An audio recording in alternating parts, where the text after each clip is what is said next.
你说这马上都快5亿了呀，1400。Anda bilang libur May Day hampir tiba. Kemana perginya semua orang di Chengzhou, kota dengan populasi 13 juta jiwa?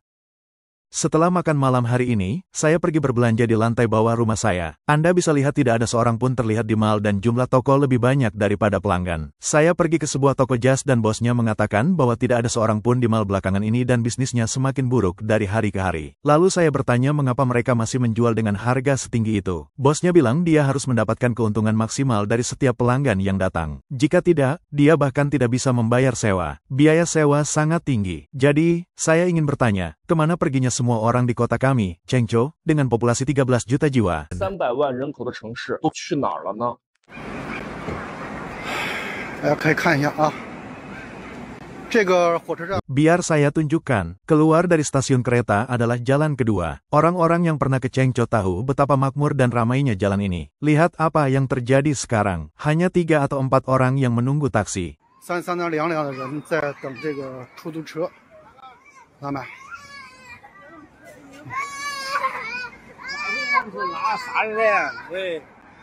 看到吗？看到没有？ Lihat, ini jalan kedua. Sekarang perhatikan. 大家可以看一下。 2025郑州。 Berapa populasi Chengzhou pada tahun 2025? Data resmi menunjukkan bahwa jumlah penduduk tetap adalah 13 juta jiwa. Namun, warganet menyatakan keraguan, percaya bahwa jumlahnya hanya sekitar 6 hingga 8 juta jiwa. Para pemilik mobil mengatakan bahwa jam sibuk pagi dan sore tidak lagi semacet dulu dan arus lalu lintas terlihat berkurang. Semua pemilik bisnis pasar grosir besar mengeluh bahwa penjualan tahun ini sangat buruk dan inventaris menumpuk. China memiliki populasi 1,4 miliar jiwa dan di kota sebesar Chengzhou pada pukul 9.55 tidak ada seorang pun di stasiun kereta bawah tanah. Lihat, kemana perginya semua orang. Kawan, Anda mungkin berpikir bahwa ekonomi Chengzhou lebih sulit daripada kota-kota tingkat kedua dan ketiga. Siang ini, saya mengobrol dengan seorang klien yang menjalankan bisnis catering di Chengzhou. Dia bahkan mengatakan kepada saya bahwa Chengzhou telah kehilangan 2 hingga 3 juta orang tahun ini. Lalu saya bertanya-tanya mengapa begitu banyak orang ingin meninggalkan Chengzhou. Faktanya, ini bukan hanya Chengzhou. Populasi di kota-kota besar seperti Fuzhou dan Xiamen dengan jutaan penduduk juga menurun secara signifikan. Fuzhou memiliki populasi lebih dari 8 juta jiwa dan tidak ada seorang pun di jalanan dan tidak ada seorang pun di toko-toko. Ini adalah jalan Zhongting setelah pukul 9 malam. Siapa yang tahan dengan ini? Kemana perginya semua orang? Daya Bay benar-benar kota hantu. Ini benar-benar kota kosong. Lihat, tidak ada seorang pun. Benar-benar tidak ada seorang pun. Ini adalah area tersibuk dan paling sentral di Daya Bay, tetapi masih berupa tanah kosong dan lahan pertanian tanpa satu jiwa pun terlihat. Ambil contoh properti ini. Dulu dijual lebih dari $2.000 per meter persegi pada masa puncaknya. Tapi sekarang harganya turun drastis menjadi $1.375. Tidak ada yang menginginkannya, bahkan jika diberikan secara gratis. Ini pertama kalinya saya melihat pusat perbelanjaan seperti ini di lokasi utama di pusat kota. Ya Tuhan, bisakah kamu percaya ini? Ini adalah pusat perbelanjaan besar di lokasi utama di pusat kota Xiamen, Provinsi Fujian. Seharusnya ini adalah pusat perbelanjaan terbesar mereka. Lihat kondisinya saat ini. Tampaknya mereka akan membangun kota air Venesia di bawahnya. Sekarang, saya curiga air di sini adalah air limbah, agak bau berdiri di sini. Lihat ke dalam. Ada sepeda listrik yang sudah lama tidak dikendarai, dan sangat sedikit orang di dalamnya. Misteri terbesar tahun 2025 adalah kemana perginya semua orang China. Pihak berwenang Partai Komunis China mengklaim bahwa China memiliki populasi 1,4 miliar jiwa. Tetapi sejumlah besar video online menunjukkan bahwa dari kota-kota tingkat pertama seperti Shanghai, Beijing, Guangzhou, dan Shenzhen hingga kabupaten-kabupaten kecil biasa, populasinya telah menurun secara signifikan. Kota-kota kosong dan pedesaan sepi. Seorang warganet Shanghai mengatakan bahwa jalan-jalan di Shanghai dulunya sangat ramai pada akhir pekan sehingga pedagang kaki lima menghalangi jalan layang. Tetapi sekarang toko-toko tutup satu demi satu, membuat orang panik. Akuarium juga sepi, dan bahkan di bawah Menara Mutiara Oriental, tidak ada lagi suasana ramai orang-orang yang mengantre untuk berfoto. Hal yang sama terjadi di kampung halaman para pekerja migran di pedesaan. Anda tidak dapat melihat orang muda di desa. Di seluruh negeri, tingkat pernikahan dan tingkat kesuburan menurun dari tahun ke tahun, dan struktur populasi telah berubah secara signifikan. Semakin banyak orang China mempertanyakan bagaimana populasi China menurun. 中国还有10亿人。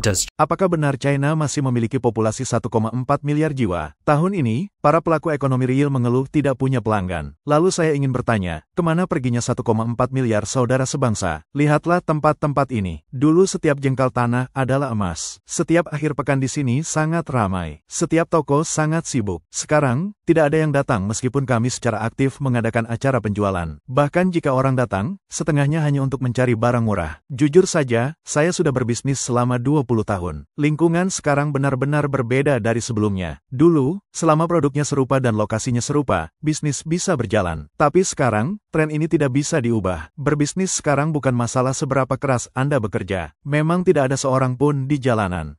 大街上确实没人。 当下全国都是这样子。 Seluruh negeri berada dalam situasi ini sekarang. Dulu, toko fisik kami memiliki musim sepi dan musim ramai, tetapi sekarang semakin lambat setiap bulan dan setiap tahun. Jika ini terus berlanjut, dalam 3 tahun, semua toko fisik akan tamat dan harus gulung tikar. Anda tidak punya pilihan apakah mau gulung tikar atau tidak. 不躺平都不由你。 几百万人口的版纳， Di Sisuang, Bana, yang memiliki populasi beberapa juta jiwa, tidak ada seorang pun di kawasan wisata, tidak ada seorang pun di jalanan, tidak ada seorang pun di toko-toko, tidak ada seorang pun di pusat perbelanjaan, tidak ada seorang pun di supermarket, dan bahkan di pabrik-pabrik. Kita tidak bisa melihat siapapun di kota maupun di pedesaan. Kemana perginya semua orang? Saya ingat ketika populasinya 1,2 miliar, ada kerumunan di mana-mana dan terasa terlalu padat. Sekarang negara ini masih memiliki 1,4 miliar orang, tetapi tidak ada orang dimanapun. Apa alasannya? Apakah semua orang di rumah? Siapapun yang tahu bisa memberitahu saya. 北流真的是 Sesuatu yang sangat aneh terjadi di kota Beiliu. Cuacanya cerah, tidak hujan, dan tidak ada seorang pun di jalanan. Saya benar-benar tidak mengerti kemana perginya semua orang. 人呢？ 中午12点啊。 Pada pukul 12 siang, biar saya tunjukkan bahwa 2/3 kota makanan di pasar Wuhai kosong. Seluruh area kosong. Ini jam makan siang, tapi kenapa hanya sedikit sekali pelanggan yang makan? Ada sedikit lebih banyak orang di kota pakaian, tetapi hanya sedikit yang tersisa di kota makanan. Hanya ada 2 kelompok dengan sedikit lebih banyak orang, dan tidak ada seorang pun di tempat lain. 那会儿没有人。 这就是现在的步行。 Ini jalan pedestrian. Sekarang lihat, semua toko di jalanan tutup. Semuanya tutup. 全部关门。 现在你商店生意也不好做了，在家咯。 Sekarang bisnis toko sedang tidak baik. Coba lihat Walmart di Wanda Plaza. Semua toko di lantai 1 tutup. Dulu bisnis di sini bagus. Mari kita lihat gedung Ocean Department Store. Ini toko di lantai 1. Tutup. Watsons juga tutup. Dulu ada satu di sini. Lihat, semuanya tutup. Starbucks tutup. Lihat, semuanya tutup. Sulit dipercaya. Bagaimana dengan toko di lantai bawah di Wanda Plaza ini? Sebagian juga tutup. Mustahil tutup kalau dulu. 还有关了一部分以前怎么会关的？ 这个年代看了确实全不好。 Tampaknya uang benar-benar sulit dicari belakangan ini. Jalan pedestrian Towin Road di Chengdu dulunya ramai dengan orang, tapi lihat, hari ini, hari Minggu, hanya ada beberapa orang. Kemana perginya orang-orang itu? Orang-orang tampaknya tidak punya uang di dompet mereka dan tidak keluar untuk berbelanja. 出来消费了。 我的妈呀！ Ya Tuhan, bagaimana saya akan berbisnis tahun ini? Saya buka toko pukul 10 pagi, tetapi sampai sekarang belum ada satu pelanggan pun yang datang. Ini bukan masalah penurunan konsumsi. Tidak ada orang. Kemana mereka pergi? Orang-orang tidak lagi mengkonsumsi. 人去哪里？人都不消费了啦。 看看我们现在的社会都成啥样了。 Lihatlah bagaimana masyarakat kita sekarang. Jalanan penuh dengan orang yang berutang belakangan ini. Tidak ada yang pergi ke restoran. Tidak ada yang berbelanja di pusat perbelanjaan. Tidak ada yang membeli rumah. Tidak ada yang menikah. Tidak ada yang punya anak. Dan tidak ada yang percaya apa yang dikatakan para ahli. Tampaknya semua orang terbangun dalam semalam. Situasi kita saat ini adalah sebagai berikut. Di dalam rumah ada anak-anak di bawah umur yang marah yang ingin seseorang tidak hidup. Jalanan penuh dengan pemuda yang tidak bersemangat. Perusahaan-perusahaan penuh dengan orang-orang parubaya yang tidak mampu hidup. Orang-orang tidak mengejar apapun yang opsional. Jangan membeli apapun yang opsional. Apakah ini hasil akhir dari gembar-gembor yang didorong oleh modal beberapa tahun terakhir? Atau apakah orang-orang telah mendapatkan kembali sikap konsumsi rasional mereka? 那恢复了理智的消费观呢？ Apa yang juga mengejutkan orang China adalah banyak video tentang desa-desa tak berpenghuni yang beredar online. Di beberapa daerah pedesaan, beberapa desa memiliki rumah-rumah bagus dengan perabotan dan dekorasi lengkap, tetapi tidak ada yang tinggal di sana. Beberapa analis mengatakan bahwa hilangnya populasi di beberapa desa di provinsi-provinsi barat daya China yang terbelakang disebabkan oleh lokasi mereka dan pegunungan yang dalam serta transportasi yang tidak nyaman. Namun, video online menunjukkan bahwa ada juga sejumlah besar desa dan kota kosong di dataran luas 3 provinsi timur laut yang jelas karena alasan lain. Tempat kita berada sekarang disebut Desa Simingsan. Disebut juga desa tak berpenghuni karena tidak ada seorang pun di sini. Rumput tumbuh terlalu tinggi. Pintu-pintu kamar hilang dan kamar-kamarnya sangat berantakan. Pada dasarnya tidak ada orang di desa sebesar ini. Sudah lewat pukul 5 sore, hampir pukul 6. Di desa yang kosong, mungkin ada sedikit suasana suram dan menakutkan di malam hari. Desanya sebenarnya cukup besar. Seharusnya ada alun-alun di sini dan ada jembatan di sini karena ada banyak sungai di desa. Nama jembatan ini adalah Jembatan Sime.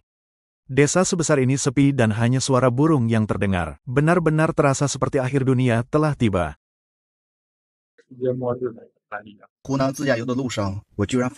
Dalam perjalanan swakemudi saya di Provinsi Hunan, saya tanpa sengaja menemukan area luas rumah-rumah tak berpenghuni. Bagian luar bangunan dikelilingi oleh ilalang. Ketika saya masuk ke dalam rumah, saya melihat sejumlah besar pakaian. Saya tidak tahu apa yang terjadi di sini atau kisah apa yang ada di baliknya. Ada begitu banyak peninggalan, mantel militer, dan jas hujan. Lemari-lemari penuh dengan pakaian. Saya tidak menyangka ada TV di sini, yang merupakan merek Using yang terkenal. Merek apa stereo ini? Audio Ying, kan? Ini benar-benar tidak terduga. Di gedung asrama yang ditinggalkan seperti ini, ada begitu banyak peninggalan. Apakah ada seseorang di sini? Rumah ini sangat bersih. Bahkan ada TV. Lihat lantainya. Terasa sangat bersih, tetapi jelas tidak ada yang tinggal di sini. Apakah Anda melihat bahwa tempat tidurnya sangat bersih? Pintunya terbuka. Ada juga senter, model yang sama dengan milik saya. Saya juga punya senter ini. Kamar ini membingungkan saya karena segala sesuatu di dalamnya jelas sangat bersih. Tetapi pintunya memang terbuka. Kuplet di rumah ini sebenarnya berwarna putih. Kuplet putih umumnya memiliki dua arti. Entah sudah pudar atau berarti ada pemakaman. Lihat ke belakang saya, ke kanan dan ke kiri. Sebenarnya ada banyak bangunan di sini dan kita belum pergi.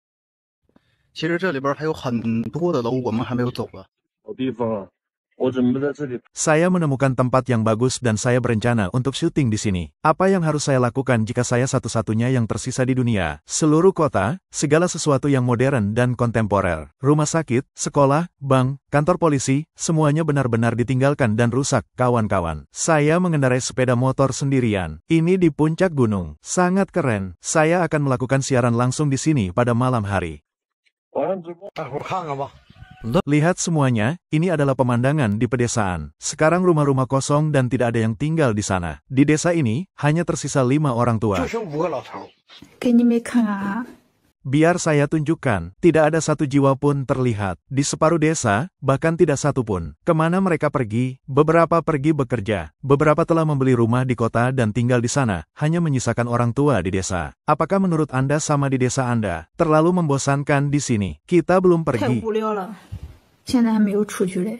Faktanya, desa-desa tak berpenghuni telah muncul di China selama bertahun-tahun, baik di daerah miskin maupun di beberapa daerah pedesaan di provinsi-provinsi maju, terutama dalam beberapa tahun terakhir setelah pandemi. Ditambah dengan kematian akibat bencana alam dan bencana buatan manusia, banyak daerah pedesaan dan pegunungan telah lama ditinggalkan. Banyak ahli China perantauan percaya bahwa skala penurunan populasi China sangat besar. Jelas bahwa setelah 3 tahun pandemi, depresi besar terlihat dari kota hingga pedesaan.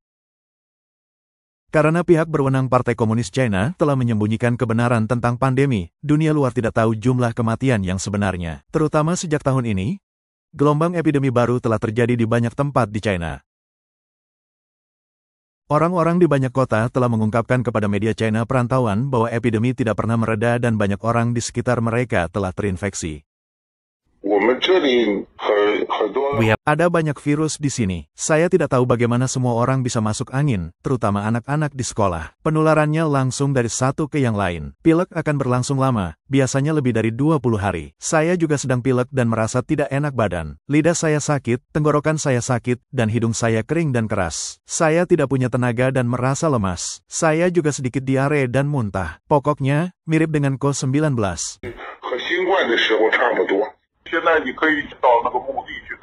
Anda bisa pergi ke pemakaman sekarang dan melihat batu-batu nisan. Semuanya anak-anak kecil yang sangat muda di alam baka. Tidak ada bedanya tua atau muda. Pemakaman ada di mana-mana sekarang. Seorang teman saya masih bekerja 2 hari yang lalu dan dia meninggal tiba-tiba. Ada banyak kematian mendadak akibat infak miokard dan infak serebral. Biasa saja dikatakan mereka meninggal tiba-tiba. Pokoknya, ada banyak penyakit aneh sekarang. Kematian mendadak itu normal. Tahun baru lalu ketika teman sekelas saya pergi ke rumah ibunya, dia memasukkan kunci ke lubang kunci di pintu lalu dia duduk di tanah dan meninggal. Usianya belum genap 50 tahun. Sebelumnya dia terlihat baik-baik saja, bisa makan dan minum. Pilek, demam, batuk, dan sakit tenggorokan bukanlah semua gejala COVID-19. Ini sudah terjadi sejak lama. Begitu banyak anak yang terinfeksi dalam satu kelas. Kalau mau sekolah, silakan. Kalau tidak mau, istirahat saja di rumah. Di Provinsi Hebei, orang-orang tidak lagi mengkremasi jenazah. Mereka langsung menguburnya, katanya terlalu banyak untuk dikremasi. Jadi, mereka langsung menguburnya. Sekarang, jumlah orang jauh lebih sedikit.